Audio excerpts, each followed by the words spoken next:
کچێکی جوانی تەمەن 23 ساڵە کە تووشی نەخۆشی شێرپەنجەی مەمک بوو. بەناوی خوای گەورە و میهرەبان، من دکتۆرە خەولە هاشم سەلیم، پزیشکی نەخۆشیەکانی مەمک و گرێ شێرپەنجەکان لە نەخۆشخانەی میهرەبانی. هیوام سەلامەتی بۆ هەموو لایەک.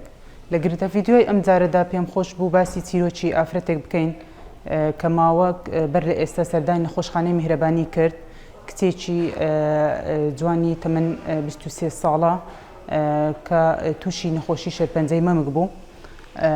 ئەم نەخۆشە بەر 4-5 مانگ بەر لە ئێستا بەهۆی هەڵئاوسان ئەستوربوونی لایەکی مەمکی لە لایەکەی تردا، بەڵام نەخۆشەکە بەهۆی ئەوەی تەمەنی کە بچووکە و گەنجە و پەیوەندی کردبوو بەوەی کە تێکچوونی سووڕی مانگانەیتی، نەخۆشەکە دەرکەوت نەخێر تووشی شێرپەنجەی مەمک بووە. بەڵام بەداخەوە کە گەیشتە لای ئێمەی کە پاشەوە پشکنینمان بۆ کرد و کۆمەڵە پشکنینێکمان بۆ ئەنجامدا، دەرکەوت کە تووشی شێرپەنجەی مەمک بووە کە ئەم نەخۆشیش تێپەڕی بوو.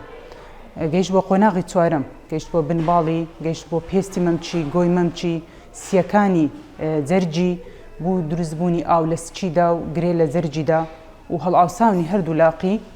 ئەم نەخۆشەمان هەستان داخل کرد لە نەخۆشخانەی میهرەبانی، چەند فحوساتێکمان بۆ ئەنجامدا، چەند پشکنینێکی ترمان بۆ ئەنجامدا کە بەهۆی ئەوەی کە نەخۆشەکە ڕێژەی خوێنی کەم بوو، پرۆتینی لەدەستدا بوو. بەڵام بەتاو توێ چەند کۆمەڵە پزیشکێک لەلایەن دکتۆری ئۆنکۆلۆجی و دکتۆرانی تیشکەوە هاوڕابوون لەوەی کە ئەم نەخۆشە بگوازێتەوە بۆ نەخۆشخانەی نانەکەلی بۆ تەواوکردنی چارەسەری. بەداخەوە ئەم نەخۆشە ئەگەر بهات بایەوە لە سەرەتاوە ئەو گرێ زووتر تەشخیص بکرا بایە، نەگەشت بە 2-3 گرێتر ڕۆشت بایە بۆ ژێرباڵی یان جەرجی یان زجی، ئەوە دەمانتانی ژانی ئەو کچە گەنجە ڕزگار بکەین.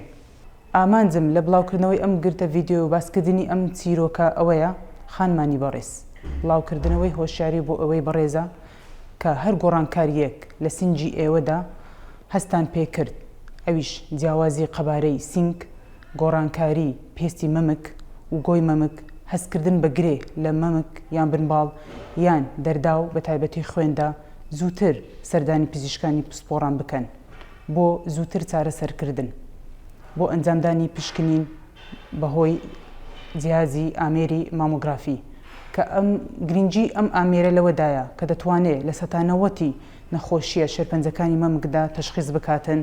ئەو کاتە ئێمەی دکتۆر دەتوانین چارەسەرەکانیش لە گۆڕانکاریدا دەبێتن بە شێوەیەکی بەرچاو لە سەتانەوەت چارەسەرەکانیش لە بەرزکردنەوەدا دەبێتن.